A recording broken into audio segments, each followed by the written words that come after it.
to me. I had poured my savings into building something nice for my family, a place to cool off, laugh, and make memories. But in swooped Karen, the self-proclaimed queen of our HOA, clutching her clipboard like it was the crown jewels. She strutted into my yard, sneered at the sparkling water, and within days a letter appeared in my mailbox. Violation. Fine $500. At first I was furious. Then I laughed. Because if Karen thought a single pool was a problem, she had no idea what storm was about to hit her precious HOA. I wasn't just going to pay their ridiculous fine, I was going to make that $500 the best investment of my life. If they hated my pool for being too big, well, they were about to choke on the sight of a full-size backyard water park. And let me tell you, when the slides went up and the crowds rolled in, Karen's empire of rules began to crumble. Before we dive into this story, drop a comment below with your city and local time. I love seeing where all of you are watching from. The summer sun was blazing over our little suburban community when my trouble with the HOA began. For weeks I had been dreaming of finishing my pool. It wasn't some wild luxury, just a place for my family to swim, cool off, and gather on those sticky afternoons when the air felt like soup. I'd saved for years, balanced budgets, and even pulled a few late-night overtime shifts at work to make it possible. Finally, the contractors were gone, the tiles gleamed blue, and the water sparkled in the sunlight like a promise of freedom. My kids couldn't stop grinning, and my wife said it felt like we'd built our own slice of paradise. But paradise never lasts long when Karen is around. Karen, the queen bee of our HOA, had a way of making every small joy in life feel like a federal offense.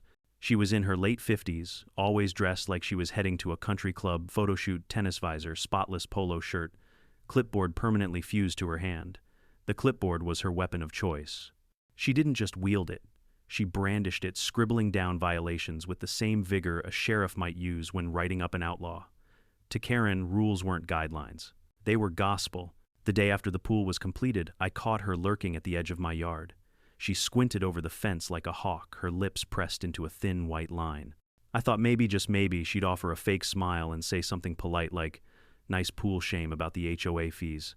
Instead, she pursed her lips, snapped a few pictures with her phone, and vanished. 2 days later, a letter showed up in my mailbox. The envelope had the HOA's seal stamped on the corner like it was a royal decree. I opened it while sipping my morning coffee and nearly spit out the whole cup. Notice of violation. Your pool exceeds acceptable community standards and poses a disruption to neighborhood aesthetic. A fine of $500 has been issued. Payment due within 14 days. I read it twice, then 3 times, thinking maybe it was a prank. But no, this was real. My brand new pool, fully permitted by the city, had been declared too big. Too big. According to whom, the pool wasn't even Olympic-sized. It was just normal. But to Karen, it was apparently some monstrous aquatic crime scene. I stormed over to her house that evening. She opened the door with a smug little grin as if she had been expecting me. "Karen," I began, trying to keep my voice steady. "What's this nonsense about a $500 fine?" She tilted her chin. "Your pool exceeds the proportionality guidelines for backyard recreational installations. Section 14, paragraph B. Proportionality guidelines," I snapped. "That's not even a real thing. The city approved the pool." Karen waved her hand dismissively. "The city doesn't care about community values. We do. And frankly, your oversized pool is an eyesore. It lowers property values." I clenched my jaw. Property values. My pool raises them. People want houses with pools. She leaned closer, lowering her voice like she was sharing a secret. "Not when the pool looks tacky." That word tacky was her favorite insult. She used it to describe everything from my Christmas lights to my neighbor's garden gnome collection. I wanted to laugh, but rage bubbled in my chest. Still, I wasn't stupid. Arguing with Karen directly was like arguing with a brick wall that had read the HOA bylaws. I forced a smile, thanked her for her concerns, and walked away. But inside, my blood was boiling. $500. For what? For enjoying my own property? The next day, I decided to test the waters. I stopped by Mr. Henderson's place. He was one of Karen's loyal soldiers, always quick to report uncut grass or recycling bins left out too long. Sure enough, he wagged a finger at me before I even spoke. "That pool of yours, son," he said, shaking his head, "it's outrageous. Looks like something you'd find at a cheap motel." "Thanks for the feedback," I muttered, biting back every sarcastic reply that came to mind.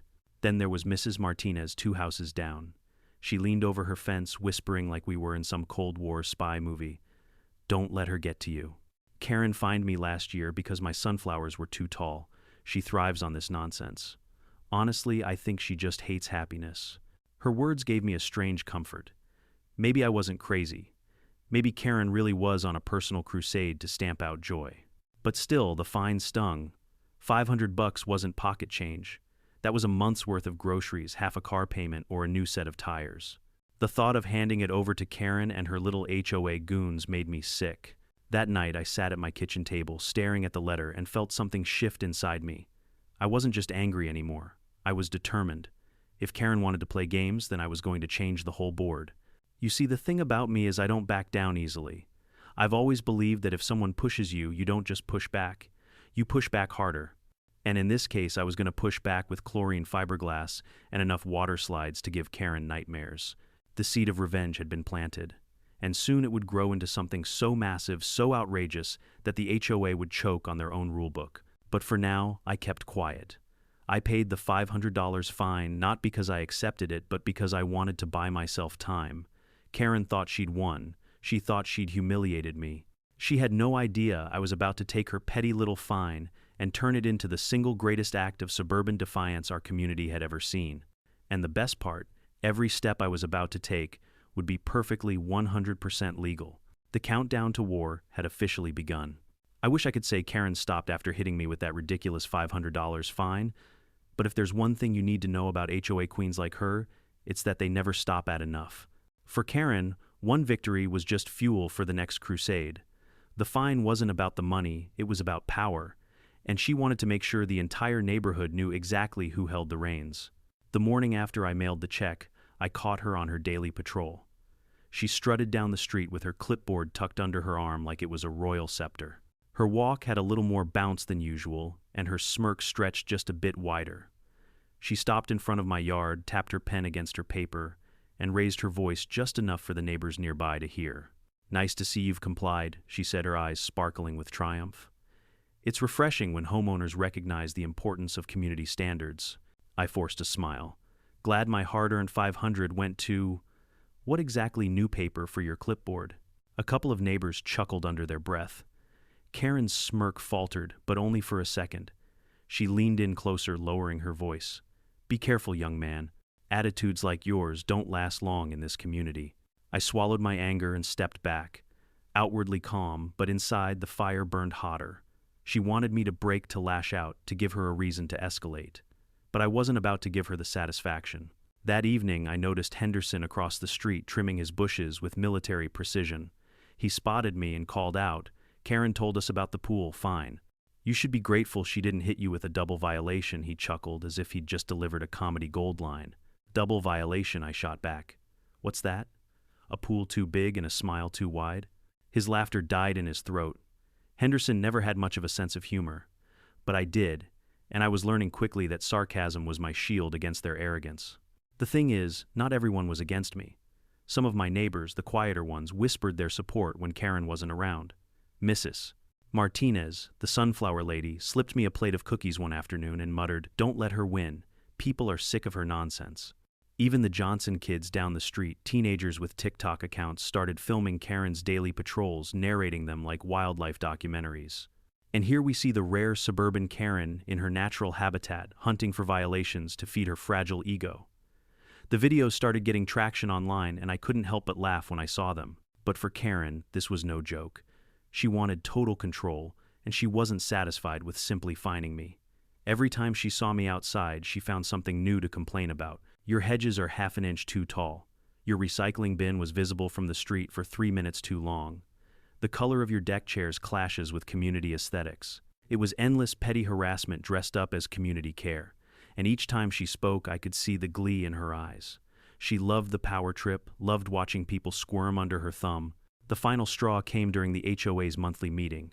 I usually avoided those gatherings, sitting in a stuffy room while Karen droned on about shrubbery regulations. Wasn't my idea of a good time, but this time I went. I wanted to see her in her element to understand what I was truly up against. The meeting was held in the community clubhouse, decorated with beige walls and bad fluorescent lighting. About 30 homeowners showed up slumped in folding chairs, most of them there because attendance was highly encouraged. At the front of the room sat Karen, gavel in hand, flanked by her loyal board members. She called the meeting to order like she was presiding over the Supreme Court. After an hour of dull reports about landscaping budgets and mailbox repairs, she cleared her throat dramatically. Next item, she announced, pool violations. All eyes turned to me. Karen's smile widened like a predator about to pounce. As many of you know, she began one homeowner recently constructed a pool that violated proportional standards. We were forced to issue a fine to protect property values and maintain harmony. I want this to serve as a reminder, rules are not suggestions. They are the lifeblood of our community. Her words dripped with condescension. She wasn't just addressing me, she was putting me on trial in front of the entire neighborhood. She wanted to humiliate me, to show everyone that she could break me with a flick of her pen. I raised my hand. Excuse me, Karen. My pool was approved by the city. You fined me on a rule that doesn't even exist in the HOA handbook. Her eyes narrowed. The board reserves the right to interpret the rules as necessary. Interpret, I laughed, shaking my head. That's not how rules work. You can't just make them up because you don't like how something looks in my yard. Gasps rippled through the room. A few people nodded, clearly fed up with her tyranny. But Karen slammed her gavel against the table. Young man, she snapped, if you cannot respect authority, perhaps this community is not the right place for you. And there it was, the threat, the unspoken suggestion that if I didn't bow to her, she'd find a way to drive me out altogether. That night, I lay awake, replaying the meeting in my head. Karen thought she had won again. She believed the fine had humiliated me, the meeting had silenced me, and her words had crushed my spirit. But what she didn't know was that she had just poured gasoline on the fire. I realized then that this wasn't just about my pool. It wasn't even about me. Karen had been terrorizing this neighborhood for years, fining people for harmless things, controlling every aspect of their lives. People were afraid to decorate their houses, plant gardens, or let their kids play in the yard without worrying about her wrath. And now she had made me her target. She had handed me the perfect excuse to strike back. Because if Karen thought my pool was too big, then she hadn't seen anything yet. I started sketching that very night.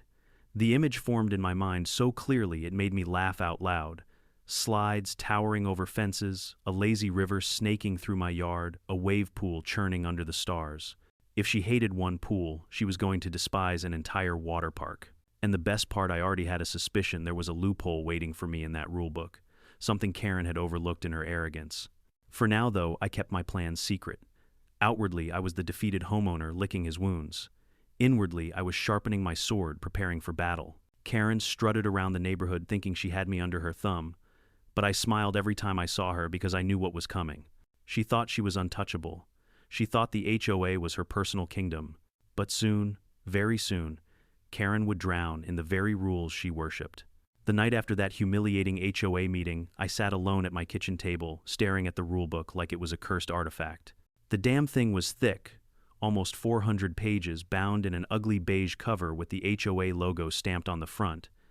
Karen treated it like scripture. She quoted sections and paragraphs as if Moses himself had lugged it down from the mountain. If I wanted to beat her at her own game, I had to know it better than she did. So I brewed a pot of coffee, rolled up my sleeves, and dove in. The first few chapters were laughable. Regulations about acceptable mailbox colors, only 5 approved shades of beige naturally. Rules about the maximum height of decorative lawn gnomes, no taller than 18 inches, unless the gnome held a flag, in which case 20 inches was acceptable. A section about approved festive lighting hours, no Christmas lights before December 1st, and they had to be removed within 10 days of New Year's. The deeper I read, the more absurd it became. It was less like a neighborhood handbook, and more like a comedy script, written by tyrants with too much free time. But I kept reading. Hour after hour. The coffee pot emptied, my eyes burned, but I pressed on. Because somewhere in these hundreds of pages I knew there had to be a loophole, a crack in the wall Karen had built around us. By 3 a.m, my kitchen looked like a detective's office. Papers were spread across the table, sticky notes plastered with keywords like fencing structures and pools. Highlighter marks glowed neon yellow across entire paragraphs. My wife stumbled in bleary-eyed and asked what on earth I was doing. Revenge, I muttered, flipping another page. She shook her head, muttering something about me losing my mind, but she didn't stop me. She knew Karen had crossed a line. And then buried halfway through the section on permitted landscaping projects, I found it. The holy grail of loopholes. There, in bland bureaucratic language, was the clause that changed everything. Water-based landscaping features such as fountains, ponds, or similar installations are permitted provided they comply with city safety codes. That was it. Nothing else. No mention of size limits, no restrictions on scope, no definitions of what counted as similar installations. Just a vague little paragraph probably overlooked when they cobbled the rules together 20 years ago. I read it twice, then 3 times. My heart pounded faster with each pass. Because if a pond was allowed, if a fountain was allowed, then who was to say a water slide or a lazy river or a wave pool wasn't just a water-based landscaping feature? I leaned back in my chair, grinning like a mad scientist. Karen, I whispered into the night, you've just handed me the keys to my kingdom. The next day, I marched down to City Hall. Not to confess, but to confirm. I sat with a weary-looking clerk in the zoning office, a man who'd clearly seen too many petty HOA squabbles in his lifetime. I slid the HOA rulebook across his desk and pointed at the clause. So let me get this straight, I said. As long as it complies with city safety codes, I can technically build anything water-related in my backyard. The clerk adjusted his glasses, scanned the paragraph, and shrugged. Legally speaking, yeah. If the HOA didn't restrict it specifically, they can't enforce it. As long as you get the proper permits from us, you're in the clear. I nearly leapt out of my chair. So theoretically, if I wanted to build, I don't know, a full-sized water park, the clerk looked up at me, eyebrows raised. A water park. Hypothetically. He chuckled, shaking his head. Hypothetically, you'd need engineering plans, safety inspections, and a contractor who isn't afraid of angry neighbors. But legally, if it's safe and it meets building codes, there's nothing in here that says you can't. That was all I needed to hear. I left City Hall with the biggest grin plastered across my face.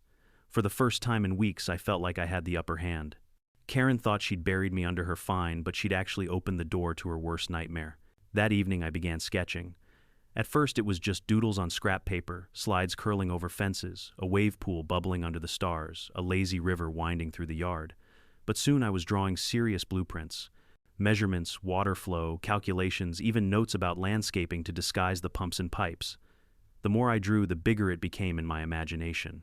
This wasn't just a pool anymore. This was going to be a monument. And I knew exactly who to call. Dave. Dave was a contractor with a reputation. He was in his mid-40s, built like he'd wrestled a bulldozer into submission, and he had the kind of deep, gravelly voice that made every sentence sound like a challenge. He'd worked on resorts, hotels, even a couple of municipal parks. If anyone could pull off my insane vision, it was him. I invited him over one Saturday morning. He pulled up in a beat-up pickup truck, stepped out in muddy boots, and looked at me like he already knew I was about to propose something insane. So he drawled, scratching his chin. "What kind of project are we talking here? Deck extension, maybe an outdoor kitchen." I spread my blueprints across the patio table. His eyes scanned the paper, then widened, then nearly popped out of his head. "You want to build a what now?" "A water park," I said, grinning ear to ear. "Right here, in my backyard." Dave let out a low whistle. "You're out of your damn mind." Maybe, I admitted, but the HOA can't stop me. I've checked, double-checked, triple-checked. Legally, this is allowed. He studied me for a long moment. Then slowly a grin spread across his face. "You know what," he said. "I like it. Let's do this." And just like that, the plan was set in motion. That night I could hardly sleep. Every time I closed my eyes, I imagined Karen's face when she saw the first slide rise above the fence, her jaw dropping, her clipboard clattering to the ground. The queen of the HOA dethroned by her own negligence. I wasn't just going to build a pool. I was going to build a legacy. Something so outrageous, so unforgettable, that no one in the neighborhood or the HOA would ever forget it. Karen had fined me $500. But soon, she was going to pay the price. I remember the exact moment the plan stopped being a ridiculous idea scribbled on napkins and became an actual project, when Dave slapped a post-it on my blueprint and wrote, "This is madness. I love it." His boots left muddy prints on my patio, and his grin made the whole thing feel less like lunacy and more like inevitability. From that day forward, there was no turning back. I had a loophole, I had a contractor, and most importantly, I had a personal vendetta dressed as civic theater. First rule of suburban guerrilla construction: make it legal and make it fast. I wasn't interested in a messy court battle or fines that would bleed me dry. The beauty of our little anomaly in the HOA bylaws was that it hinged on one word: permitted. So I set out to permit everything like a man possessed. Dave and I spent the next week at the zoning office pulling permits, filling out forms, and charming the clerk who'd already stopped being surprised by my hypotheticals. We filed for structural permits, plumbing permits, electrical permits, and a noise exemption for daytime construction. The pile of stamped papers on my kitchen table was deeply satisfying, as if every stamp was another little dagger in Karen's carefully manicured empire. Construction required engineers. Not the sexy kind, the kind with safety logos and liability insurance that make the lawyers sleep better. I hired a structural engineer to verify load-bearing calculations for the biggest slide, Colossus Dave joked, and a hydrology technician to model water flow so the pumps wouldn't turn my backyard into a swamp. The wave pool needed a certified lifeguard design and automatic shutoffs. We documented everything: drainage plans, pump specs, emergency egress routes, non-slip deck surfaces, fence heights, to ensure privacy and code compliance. We were building a spectacle, but under it we were building a fortress of compliance. Money was the practical part, less romantic than revenge, but absolutely necessary. I'd scraped a lot of this together myself, but Dave had contacts and a crew that could move fast. We set a budget, then doubled it because surprises happen, and because nothing in construction ever costs what you think it will. I sold a few odds and ends in the garage, took an extra freelance weekend, and accepted help from neighbors who wanted in on the dream. Some brought tools, others brought food for the crew, and a handful even offered to babysit my kids so the house wouldn't be chaos during demo days. It quickly became a neighborhood effort, not because I asked, but because people were tired of living under Karen's doomsday aesthetic. Stealth was impossible once the first delivery truck thundered down the street, but we tried anyway. The first week was a ballet of forklifts, concrete mixers, and midnight blueprint sessions. We erected temporary barriers to shield our work, but the fences couldn't hide the sound, the rhythmic thud of pile drivers, the metallic clank of scaffolding, and the undignified roar of an excavator digging where my lawn used to be. Karen came by. Of course she came by, clipboard out like a nervous talisman. She stomped around the perimeter, peering over the fence as if proximity would reveal a violation. She snapped photos and took notes, muttering to herself about escalation and community erosion. I would wave like the man who had not just accepted a battle but had already won the main skirmish. We staged the build like a crescendo. First came the lazy river trench, a shallow, meandering gutter pipes laid with precision, and a pump house buried behind a rock wall that Dave's crew made look like an artisan feature. Then the snack shack foundation, because no water park is complete without overpriced pretzels and ice-cold lemonade. Next was the Colossus support structure, a skeleton of galvanized steel that rose like modern art against the suburban skyline.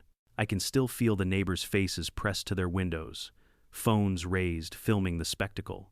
Children from 3 blocks over began to gather. The neighborhood's teenagers camped outside my fence, like paparazzi, narrating every moment into their phones with breathless commentary. Karen tried to leverage social pressure. She went door to door with petitions collecting signatures for a community aesthetic review.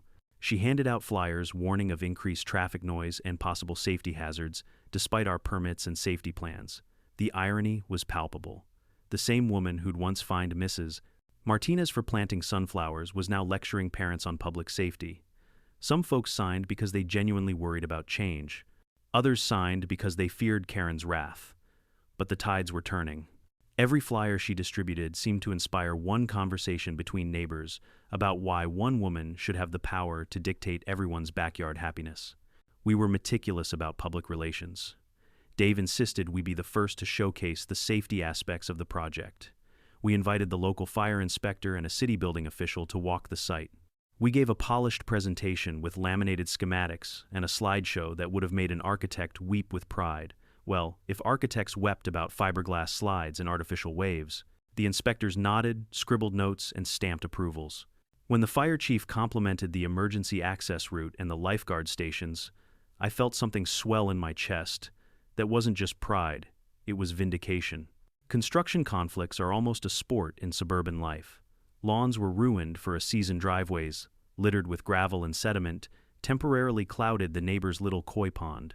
Complaints flooded the HOA inbox like a monsoon of petty grievances, some legitimate, most performative. Karen began to sound desperate. Her voice shifted from smug to shrill. She called an emergency board meeting and demanded we halt construction immediately. Her argument, tautologically circular, claimed that the spirit of the bylaws had been violated. I brought my permits and the stamped engineering reports and placed them on the table like laypeople placing evidence in front of a judge. Board members shuffled paper, coughed, and exchanged glances. It was a tableau of bureaucrats realizing their king's decree had no legal foundation. Late one night, Dave and I added a detail I'd like to call both practical and theatrical, a set of LED lights embedded in the main slide that could be synchronized to music. It was a frivolous touch, but it served a purpose. At dusk, when finished, we tested the lights and music. The slide lit up in a cascade of color as a bass line thumped across the yard. The effect was cinematic.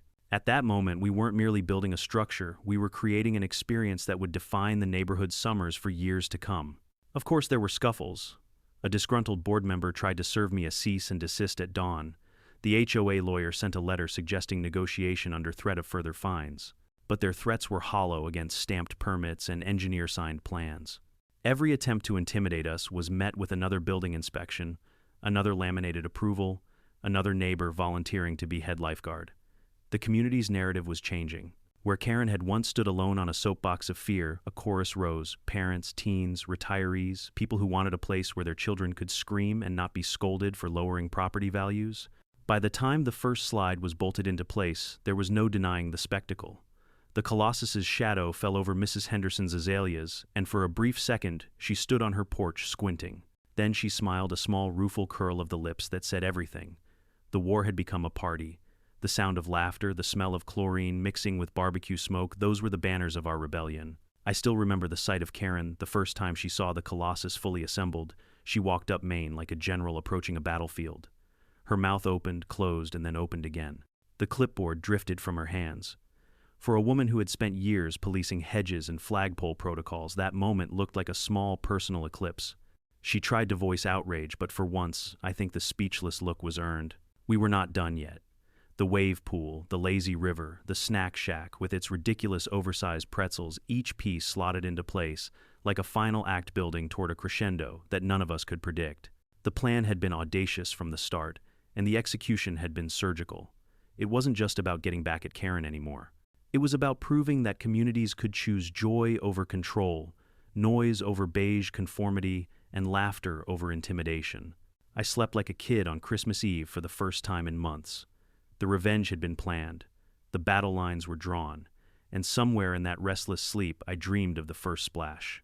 The first day of full construction was like unleashing chaos into a suburb that had grown addicted to silence. Trucks rolled in at dawn, the low rumble of diesel engines shattering the delicate quiet Karen loved to protect. Cement mixers churned like thunder.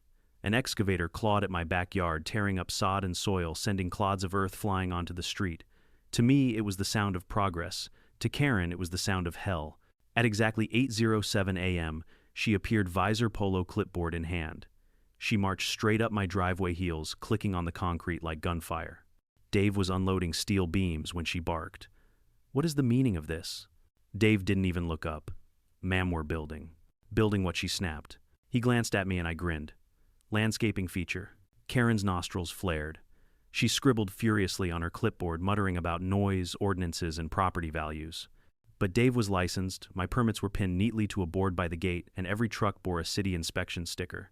She circled the site like a shark, snapping photos, demanding answers. Finally, she stormed off, yelling that this was a violation in spirit, if not in letter. That phrase became her mantra over the next several weeks. Construction is not subtle.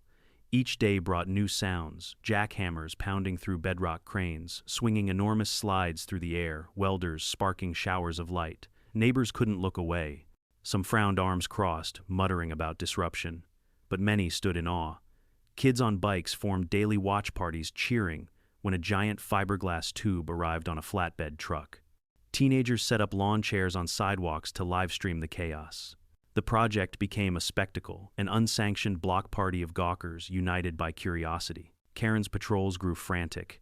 She was there every morning, every afternoon, and sometimes even at night, standing under the glare of construction floodlights, phone held high to record evidence.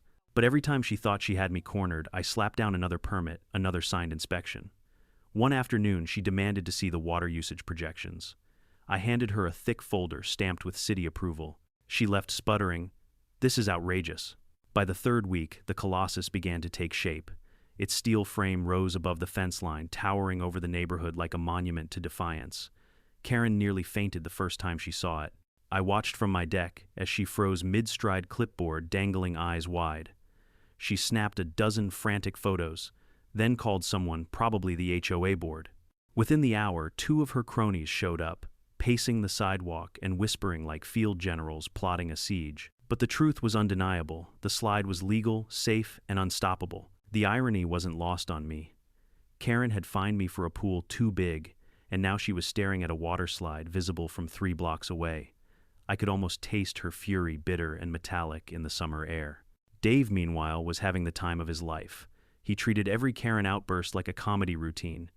You hear that he'd say as she shrieked about community harmony, "That's the sound of victory." The crew even started a betting pool. How many times would Karen show up in a single day? The record was 7. Of course, the HOA didn't rely solely on Karen's clipboard theatrics. They escalated. Letters arrived daily, each one threatening fines, lawsuits, or revocation of privileges. The language grew more desperate. "Your construction undermines the integrity of the community. You are creating an unsafe environment for children. Immediate cessation is required." I responded to each with a photocopy of my permits and a sticky note that read "compliant." It drove them insane. One particularly glorious day, Karen convened an emergency HOA meeting. Word spread quickly, and half the neighborhood crammed into the clubhouse. I went, of course, front row smiling. Karen stood at the podium, gavel trembling in her hand. "This construction is a direct threat to our way of life," she thundered. "The noise, the disruption, the spectacle. It is destroying property values and eroding the spirit of our community." Murmurs rippled through the crowd. Some nodded, but others rolled their eyes. Mrs. Martinez whispered, "What spirit?" "The spirit of beige paint and silence." I raised my hand. Karen ignored me. I raised it higher until the murmurs turned to laughter. Finally, she snapped, "What is it?" I stood. "With all due respect, everything I've built has been inspected, approved, and permitted by the city. Show me the clause in the HOA bylaws that prohibits a water-based landscaping feature of this size." Karen's face flushed crimson. She flipped through her binder pages, rustling, but came up empty. It's not in the spirit," she shouted. The room erupted in laughter. Even some of her loyalists smirked. The meeting devolved into chaos, voices shouting over each other. Karen banged her gavel until the handle snapped clean off. I left that night humming to myself, victory sweet on my tongue. By now, the site looked like a carnival. The lazy river's trench was lined with fiberglass, the wave pool's pumps rumbled under their casing, and the snack shack smelled faintly of sawdust and roasted hot dogs. Dave's crew had test-fired the grill. Neighbors wandered over with lemonade and folding chairs, turning construction into a social event. Kids begged for tours, and I walked them through the half-finished slides like a theme park CEO. Their eyes sparkled, and their laughter felt like armor against Karen's bitterness. Still, the HOA didn't quit. They brought in a lawyer, a man in a cheap suit with a briefcase full of empty threats. He cornered me at the site one afternoon, waving papers. "Cease immediately, or we'll pursue damages." I smiled, pulled out my stack of permits, and handed him the top sheet. "Damages? You mean the damage Karen's pride has taken?" He frowned, flipped through the documents, and paled. "Well, we'll be in touch." He scurried off, and I never saw him again. The day the crane arrived to hoist the final section of the Colossus was the climax. The entire neighborhood lined the sidewalks, phones raised. The massive slide arced through the sky, gleaming in the sunlight before settling into place with a satisfying clang. The crowd erupted in cheers. Children clapped. Teenagers shouted Karen's worst nightmare. Even a few skeptical neighbors applauded quietly. Karen, of course, was there. She stumbled forward, voice cracking. This is madness. You can't. This is anarchy." I leaned against the fence, arms crossed, and smirked. "No, Karen, this is fun." For the first time, she had no words. She stormed off, shaking, muttering about calling higher authorities, but we all knew she was powerless. Her empire of rules was crumbling, drowned out by the sound of progress, laughter, and defiance. And me, I had never felt more alive.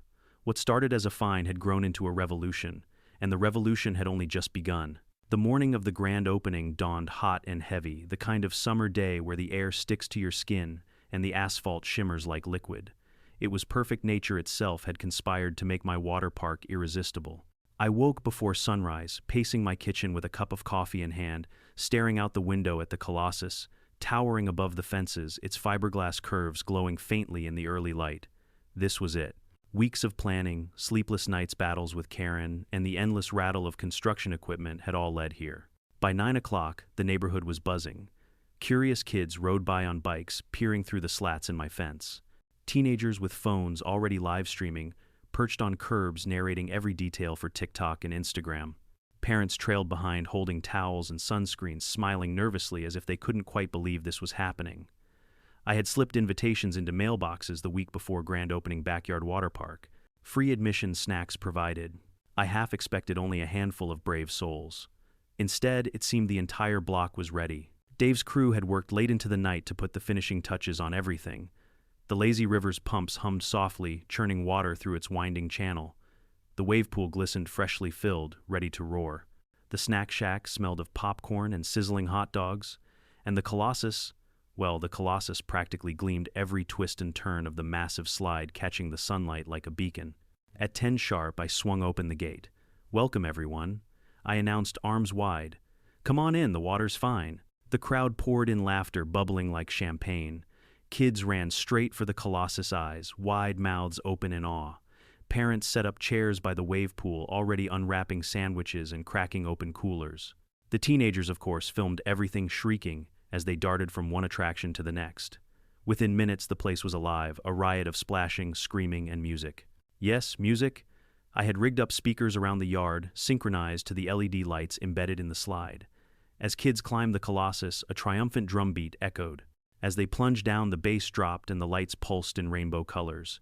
It was spectacle layered on spectacle. I manned the snack shack for the first half hour, handing out lemonade and snow cones with the flair of a carnival barker. Step right up, grab your fuel for fun. One giant pretzel, bigger than your head, coming right up. Parents laughed, kids shouted, and someone shouted, "This is better than the county fair." But as glorious as the laughter was, I was waiting for one thing. One inevitable storm cloud on this perfect day. Karen. I didn't have to wait long. Around 11, she arrived storming up the street in crisp tennis whites. Visor pulled low, clipboard clutched to her chest like a shield. 2 board members trailed behind, looking less like soldiers and more like conscripts dragged into battle. Karen's mouth was already moving before she even reached the gate.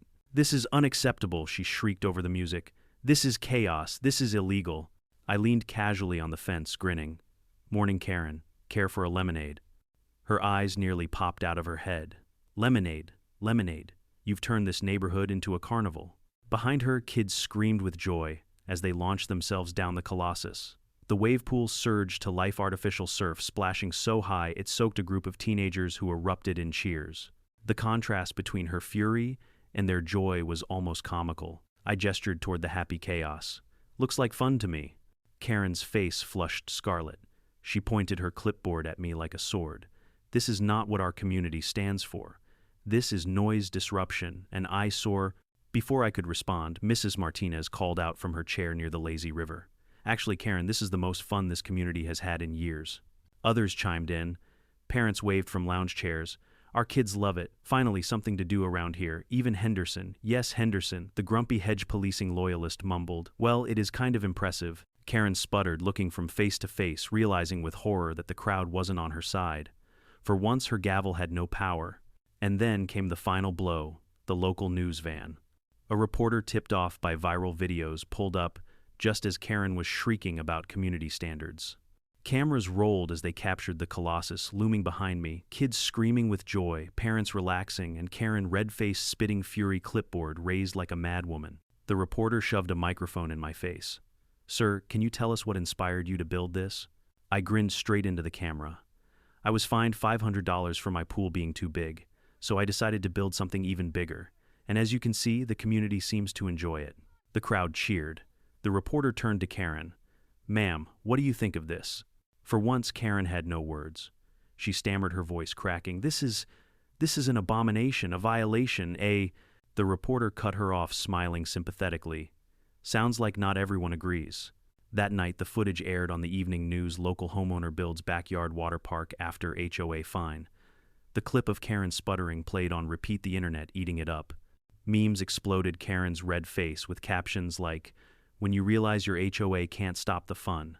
The water park went viral overnight. But back in the moment, I wasn't thinking about the internet. I was standing by the wave pool, watching my neighbors laugh and relax their burdens, washed away in chlorine and joy. Kids zoomed down the Colossus, their laughter echoing into the evening. For the first time in a long time, the community felt alive, not stiff, not policed, not beige. Alive. Karen stormed off, her board members trailing behind, defeated. But I knew this wasn't the end. She would regroup, rally her forces, and come back swinging. The HOA wasn't dead yet. Still, as the sun dipped low and the LED lights flickered to life, casting the Colossus in a neon glow, I smiled. Because for one glorious day, the tyranny of the HOA had been drowned in waves of laughter.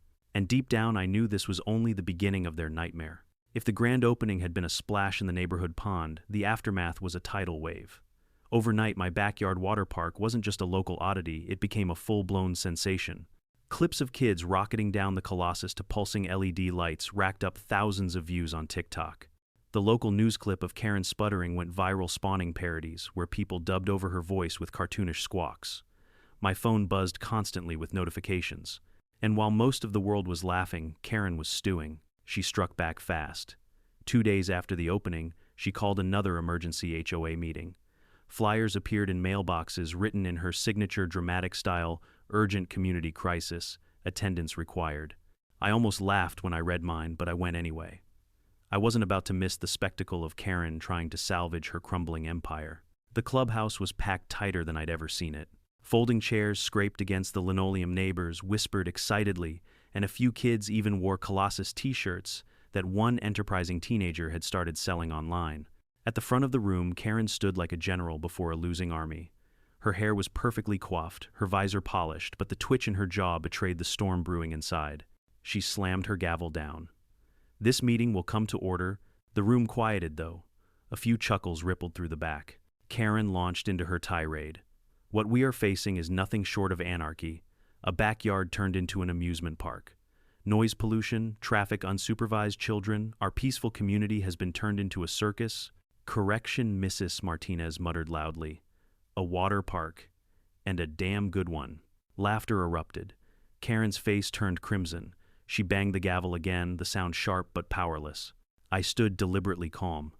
"With all due respect, Karen, everything I've built is 100% legal. Permits approved, safety inspections passed. City officials have visited and given it the green light. If you want to call it a circus, fine, but it's a legal circus." A murmur of agreement filled the room. Parents nodded, teens cheered. Even Henderson, ever the grump, cleared his throat and said, "My grandkids loved it." That was the crack in the dam. One by one, neighbors voiced support. Finally, the kids have something to do. It brings the community together. We'd rather hear laughter than Karen's complaints. Every comment chipped away at her authority, stripping her of the power she'd wielded for years. Karen tried to regain control. "We can fine him further, we can revoke his community privileges." I held up a fat binder stuffed with documents. "Actually, no, you can't. Not unless you want to get sued. And trust me, the law is on my side." I flipped open to the highlighted clause, the loophole I had clung to like a lifeline. "See this water-based landscaping features? Permitted. No size restrictions. No scope restrictions." I followed the rules better than anyone in this room. Her mouth opened and closed like a fish gasping on dry land. She had no comeback. The meeting spiraled out of her control. Board members exchanged uneasy glances. One finally whispered, "Maybe we should reconsider our stance." "Reconsider," Karen exploded. "This is our community, our values, our—" But she was drowned out, not by a gavel, not by arguments, but by applause. The room thundered with clapping as neighbors turned toward me, cheering, some even standing. Karen's words vanished under the sound, her authority collapsing in real time. She slammed the broken gavel onto the table and stormed out, leaving her board scrambling in her wake. The door slammed behind her with a finality that echoed louder than any of her speeches ever had. From that moment, the HOA's power began to unravel. Their threats stopped carrying weight. Letters they sent out were mocked, tossed straight into recycling bins. Attendance at meetings plummeted. Why sit through Karen's lectures when you could float down the lazy river of dreams or ride the Colossus at dusk under neon lights? Parents who once lived in fear of citations for minor infractions now shrugged off the HOA like an outdated nuisance. The board's relevance shrank with each splash of chlorine-soaked joy. Meanwhile, my backyard became the heartbeat of the community. Families who had barely spoken before now gathered regularly. Barbecues sprung up on weekends. Teenagers filmed viral challenges on the slides. Even retirees wandered in, sipping lemonade and grinning at the spectacle. For the first time in years, people were connecting not through mandatory HOA events with stale cookies, but through genuine fun. Karen, however, wasn't finished. She tried to rally her last loyalists. She wrote fiery letters to the local newspaper railing against the decline of suburban values. She started a petition to ban backyard water parks, but it flopped spectacularly. Half the signatures turned out to be fake names like Mickey Mouse and Aquaman. She even attempted to call the police one Saturday, claiming public endangerment. The officers arrived, took one look at the smiling families, and stamped permits, then asked if they could ride the Colossus. Karen nearly fainted. The final humiliation came when the news cycle caught on again. A regional TV station did a follow-up story titled, HOA Tyranny Meets Its Match, the Backyard Water Park That United a Community. The segment showed families laughing, kids splashing, and Karen storming off in the background, muttering about anarchy. The anchor chuckled on live TV, saying, "Looks like fun to me." That clip sealed her fate. Within a month, Karen resigned as HOA president. Officially, she claimed it was for health reasons and to focus on her family. Unofficially, everyone knew she'd been humiliated out of power. The board scrambled to fill the void, but without her iron grip, the HOA was a paper tiger. They held meetings, no one attended, passed resolutions, no one followed, and gradually became irrelevant. The victory was sweeter than I'd ever imagined. Not just because I had beaten Karen, but because I had exposed the hollowness of her power. She had thrived on fear and control, but when faced with joy, laughter, and solidarity, she crumbled. One evening, as the sun set and the Colossus lit up in rainbow colors, I floated lazily down the river with my kids. They laughed, splashing each other, their happiness echoing into the twilight.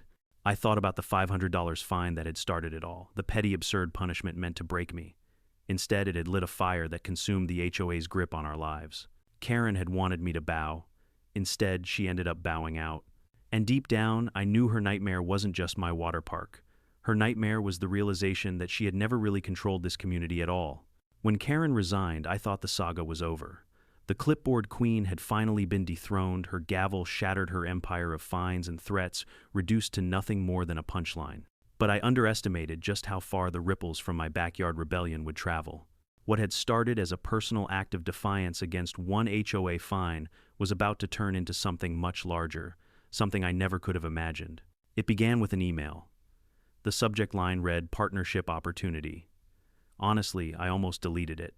I'd been getting spam ever since the news story went viral, people wanting to sell me floaties, water pumps, even a bizarre offer to film a reality show in my backyard.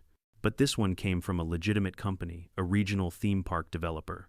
They had seen the coverage, the TikTok clips, even the memes of Karen red-faced and furious. Instead of laughing from afar, they saw potential. Their proposal was wild. They wanted to sponsor my backyard water park, expand it, market it, use it as a prototype for a new line of community-sized entertainment projects. At first, I laughed out loud. Who in their right mind would partner with a random homeowner who happened to pick a fight with an HOA? But then I realized, maybe I wasn't just a homeowner anymore. Maybe I was proof that communities could fight back against small-minded control and win. When I told Dave, he nearly dropped his wrench. "You're telling me a theme park company wants to bankroll this?" "Exactly," I said, still in disbelief. He grinned. "Well then, partner, we just went pro." Word spread fast. The company sent representatives in crisp suits, shaking hands with neighbors, handing out brochures about community investment. They toured the water park, took notes, snapped photos, and then in front of a crowd of residents gathered on lawn chairs, they announced their plan to officially expand the backyard water park into a community attraction, free to locals, funded entirely by them. The cheers shook the street. Karen, of course, tried to make one last stand. She showed up at the announcement, red-faced, waving a newspaper article about zoning dangers. But this time nobody listened. People literally turned their backs on her. One kid yelled, "Hey Karen, go ride the Colossus." The crowd erupted in laughter, and she stormed off for the last time. A week later, moving trucks were parked outside her house. She left quietly, not a single neighbor coming to wave goodbye. With Karen gone, the HOA was a hollow shell. The board held one final meeting where the remaining members voted ironically to support the expansion. They had no choice. Public opinion had swung so hard against them that fighting the project would have been social suicide. Instead, they tried to save face by claiming they were partners in progress. Nobody believed it, but nobody cared. The HOA was finished. Construction for the expansion began within a month. Bigger pumps, taller slides, expanded snack shacks, even a mini kids splash zone. Dave's crew doubled in size, and suddenly my backyard was a construction site again, but this time, instead of nervous whispers and angry glares, there was excitement. Families visited daily to watch the progress, kids begging for updates, teenagers filming time lapses for social media. The once quiet suburb had become a carnival of anticipation. The grand reopening this time, branded officially as Splash Valley Community Park, was unlike anything I'd ever seen. News vans lined the street, drones buzzed overhead. Local politicians showed up shaking hands and trying to get in front of cameras. A ribbon stretched across the Colossus, and me, the guy who just wanted a simple pool, was handed giant ceremonial scissors to cut it. When I snipped the ribbon, water cannons blasted into the air, music roared, and kids sprinted to the slides like a tidal wave of joy. I stood there blinking against the spray, overwhelmed. I thought back to that first letter, the absurd $500 fine that had started all this. If Karen could see me now, surrounded by cheering neighbors, reporters, and the flashing lights of cameras, she'd probably faint dead away. The neighborhood transformed overnight. What had once been rows of beige houses ruled by silence became a destination. Families from other neighborhoods visited. Local businesses thrived from the traffic. Property values, ironically the very thing Karen had sworn I was destroying, skyrocketed. The HOA's warnings about community erosion became laughable in hindsight. If anything, my act of rebellion had given the community an identity, something bigger than petty rules and fines.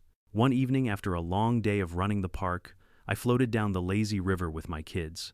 They laughed, splashing water at me, the neon lights casting rainbows across their faces. My wife leaned back on her tube, smiling in a way I hadn't seen in years, relaxed free. Around us, families floated, teenagers joked, even retirees waded into the shallow end to cool off. It was noisy, messy, alive. And it was beautiful. I realized then what Karen's true failure had been. It wasn't just that she lost to me, or that her HOA crumbled. It was that she never understood what a community really was. It's not about rules, or fines, or rigid aesthetics. It's about people laughing, connecting, living together. The water park wasn't just a victory for me. It was a victory for all of us who were tired of being told to shrink ourselves to fit into someone else's mold. The HOA fine had been meant to humiliate me. Instead, it set me free. And as the sun set over Splash Valley, the Colossus glowing against the twilight, I couldn't help but laugh. $500. That's all it took to light a fire that drowned an empire. Life has a way of testing us with small injustices. Sometimes it's easier to pay the fine, bite your tongue, and move on. But every so often, that petty injustice is an invitation, an opportunity to stand up not just for yourself, but for everyone who's tired of being silenced. What started as my fight against Karen's clipboard, tyranny became a community's rebirth. It taught me that laughter, joy, and unity are stronger than fear, control, or intimidation. So here's my message to you: don't let anyone, whether it's an HOA, a boss, or even your own doubts, convince you that you're powerless. There's always a loophole, always a way to fight back with creativity, courage, and a little bit of defiance. And if you've ever dealt with your own Karen, I'd love to hear your story. Drop a comment below, let us know where you're watching from, and don't forget to subscribe. Because sometimes the best revenge isn't anger. It's building something so big, so joyful that the world has no choice but to notice.